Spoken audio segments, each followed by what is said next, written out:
ಇನ್ನು ನಕಲಿ ಔಷಧಿ ದಂಧೆ ರಾಮನಗರದ ಫಾರ್ಮ್ ಹೌಸ್ ಬಳಿ ಪತ್ತೆಯಾಗಿತ್ತು. ಆ ಒಂದು ದಂಧೆಗೆ ಸಂಬಂಧಪಟ್ಟಂತೆ ಆ ಕೇಸ್ನ ತನಿಖೆ ಚುರುಕಾಗಿದೆ. ಎಸ್ಐಟಿಯ ರಚನೆ ಆಗಿದೆ. ಈಗ ಎಸ್ಐಟಿ ಮುಖ್ಯಸ್ಥರು ಡಿಐಜಿ ವಂಶೀಕೃಷ್ಣ ಒಂದು ಸಭೆಯನ್ನ ಮಾಡಿದ್ದಾರೆ. ನಕಲಿ ಔಷಧಿಗಳ ಕೇಸ್ನಲ್ಲಿ ಒಟ್ಟಾರೆಯಾಗಿ 6 ಜನರ ಬಂಧನ ಆಗಿದೆ. ಈ ಕೇಸ್ನಲ್ಲಿ ಭಾಗಿಯಾಗಿದ್ದಂಥ ಒಬ್ಬ ಮೆಡಿಕಲ್ ರಿಪ್ರೆಸೆಂಟೇಟಿವ್ ನಾಪತ್ತೆಯಾಗಿದ್ದಾನೆ. ಪ್ರಮುಖ ಆರೋಪಿ ಏನಿದ್ದಾನೆ ದುಬೈನಲ್ಲಿದ್ದಾನೆ ಅಂತ ಹೇಳಲಾಗ್ತಾ ಇತ್ತು. ಈಗ ಆತ ದುಬೈನಿಂದ ಬೇರೆ ಕಡೆ ಎಸ್ಕೇಪ್ ಆಗಿರುವಂತ ಮಾಹಿತಿ ಲಭ್ಯವಾಗ್ತಾ ಇದೆ. ಸೊ ಇಂಚಿಂಚು ಮಾಹಿತಿಯನ್ನ ಎಸ್ಐಟಿ ಅಧಿಕಾರಿಗಳು ಕಲೆ ಹಾಕ್ತಿದ್ದಾರೆ. ಔಷಧಿ ಒಳಗಿನ ಅಂಶ ಕೂಡ ನಕಲಿ ಅನ್ನುವಂಥ ಚರ್ಚೆ ನಡೀತಾ ಇದೆ. ಹಾಗಿದ್ರೆ ಇದರ ಮ್ಯಾನುಫ್ಯಾಕ್ಚರಿಂಗ್ ಯೂನಿಟ್ ಎಲ್ಲಿದೆ? ಇದರ ಬಗ್ಗೆ ಸಭೆಯಲ್ಲಿ ಚರ್ಚೆ ಮಾಡಲಾಗಿದೆ.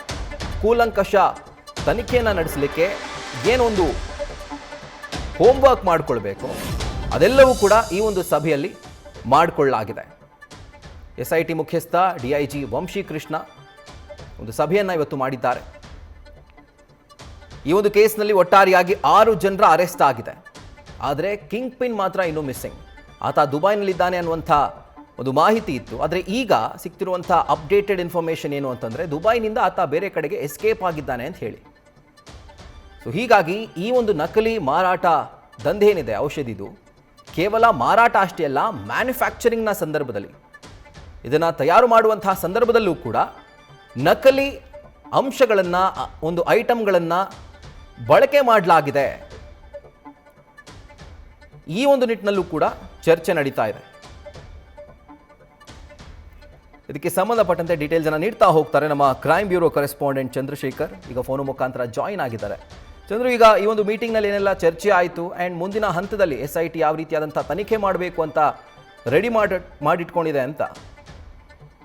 ಖಂಡಿತವಾಗಿಯೂ ರಾಹುಲ್, ಏನು ಈ ಒಂದು ಪ್ರಕರಣಕ್ಕೆ ಸಂಬಂಧಪಟ್ಟಂತೆ ತಾವರೆಕೆರೆಯ ಬಳಿ ಒಂದು 6 ಕೋಟಿ ಮೌಲ್ಯದ ಡ್ರಗ್ ಏನಿದೆ, ಅಂದ್ರೆ ಔಷಧಿಗಳೇನಿದಾವೆ ಅವೆಲ್ಲವೂ ಕೂಡ ನಕಲಿ ಅಂತ ಗೊತ್ತಾದ ತಕ್ಷಣವೇ ಒಂದು ಬಿಗ್ ಶಾಕಿಂಗ್ ಅಂತಾನೆ ಹೇಳ್ಬೋದು.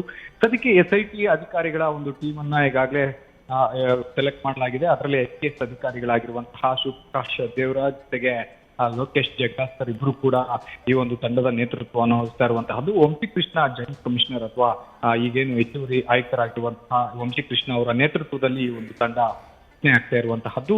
ಮೊದಲನೇದಾಗಿ ಈ ತಂಡಕ್ಕೆ ಏನು ಈಗಾಗಲೇ ಡ್ರಗ್ ಕಂಟ್ರೋಲ್ ಬೋರ್ಡ್ ಏನಿದೆ, ಈ ಒಂದು ಡ್ರಗ್ ಕಂಟ್ರೋಲ್ ಬೋರ್ಡ್ಗೆ ಎಲ್ಲೆಲ್ಲಿ ಈ ರೀತಿಯಾದಂತಹ ನಕಲಿ ಔಷಧಿಗಳು ತಯಾರಾಗುತ್ತೆ, ಆ ರೀತಿಯಾದಂತಹ ನಕಲಿ ಔಷಧಿಗಳ ಒಂದು ಟ್ರ್ಯಾಕ್ ಅಥವಾ ಅದರ ವಿರುದ್ಧ ಕ್ರಮವನ್ನ ಕೈಗೊಳ್ಳಲಿಕ್ಕೆ ಆಪ್ಷನ್ ಇರುತ್ತೆ ಅಥವಾ ಅವರಿಗೆ ಕಾನೂನಿನಲ್ಲಿ ಅವಕಾಶ ಇರುವಂತಹದ್ದು. ಪೊಲೀಸರು ಕೇವಲ ರೈಡ್ ಮಾಡಿ ಅವರಿಗೆ ಮಾಹಿತಿ ನೀಡಲಿಕ್ಕೆ ಅಷ್ಟೇ ಆ ಒಂದು ಪವರ್ಸ್ ಇರುತ್ತೆ. ಈ ಹಿನ್ನೆಲೆಯಲ್ಲಿ ಸದ್ಯಕ್ಕೆ ಸಿಒಪಿಯಲ್ಲಿ ಅಂದ್ರೆ ಕಮಿಷನರ್ ಆಫೀಸ್ ನಲ್ಲಿ ಒಂದು ಮೀಟಿಂಗ್ ನಡೆಯಿತು ಎಸ್ಐಟಿ ಅಧಿಕಾರಿಗಳದ್ದು. ಆ ಒಂದು ಮೀಟಿಂಗ್ ನಲ್ಲಿ ಏನು ಡ್ರಗ್ ಕಂಟ್ರೋಲ್ ಬೋರ್ಡ್ಗೆ ರಿಕ್ವೆಸ್ಟ್ ಅನ್ನ ಮಾಡಿಕೊಂಡು ಅಥವಾ ಸರ್ಕಾರಕ್ಕೆ ಒಂದು ರಿಕ್ವೆಸ್ಟ್ ಮಾಡಿಕೊಂಡು ಎಸ್ಐಟಿ ಏನು ರಚನೆ ಆಗಿದೆ, ಈ ಎಸ್ಐಟಿಗೆ ಡ್ರಗ್ ಕಂಟ್ರೋಲ್ ಕಾನೂನಿನ ಪ್ರಕಾರ ಕಾನೂನಿನ ಅಡಿಯಲ್ಲಿ ಈ ಡ್ರಗ್ ಅನ್ನ ನಕಲಿ ಯಾರು ಮಾಡ್ತಾ ಇದ್ರು ಆರೋಪಿಗಳು ಅವರ ವಿರುದ್ಧ ಕ್ರಮ ಕೈಗೊಳ್ಳಿಕ್ಕೆ ಅಥವಾ ರೈಡ್ ಮಾಡ್ಲಿಕ್ಕೆ ಕ್ರಮಗಳನ್ನ ಕೈಗೊಳ್ಳಿಕ್ಕೆ ನಮ್ಗೆ ಒಂದು ಅವಕಾಶವನ್ನ ಮಾಡಿಕೊಡಿ ಅನ್ನುವಂತ ವಿಚಾರಕ್ಕೆ ಸಂಬಂಧಪಟ್ಟಂತೆ ಒಂದು ಪತ್ರವನ್ನ ಕೂಡ ಬರಿತೀವಿ ಅನ್ನುವಂತಹ ಒಂದು ಮಾಹಿತಿಯನ್ನ ಹೇಳಿರುವಂತಹದ್ದು.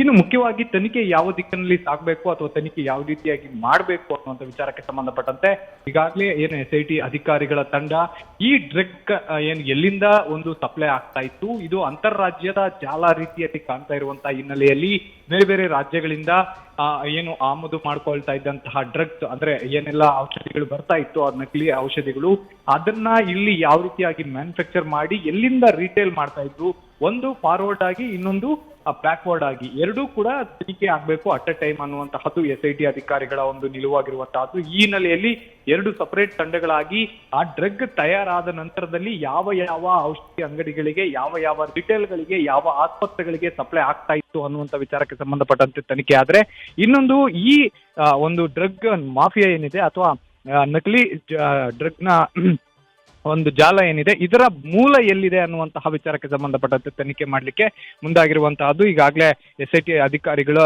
ಟೀಮ್ ಫಾರ್ಮ್ ಆಗಿ ಈಗಾಗಲೇ ತನಿಖೆಯನ್ನ ಕೂಡ ಮಾಡಲಿಕ್ಕೆ ಮುಂದಾಗಿರುವಂತಹದ್ದು. ರಾಹುಲ್. ಚಂದ್ರಶೇಖರ್, ಥ್ಯಾಂಕ್ ಯು ಡೀಟೇಲ್ಸ್ಗೆ. ನ್ಯೂಸ್ ಫಸ್ಟ್ ನಿರ್ಭೀತಿಯಿಂದ ನಿಮ್ಮ ಪರವಾಗಿ.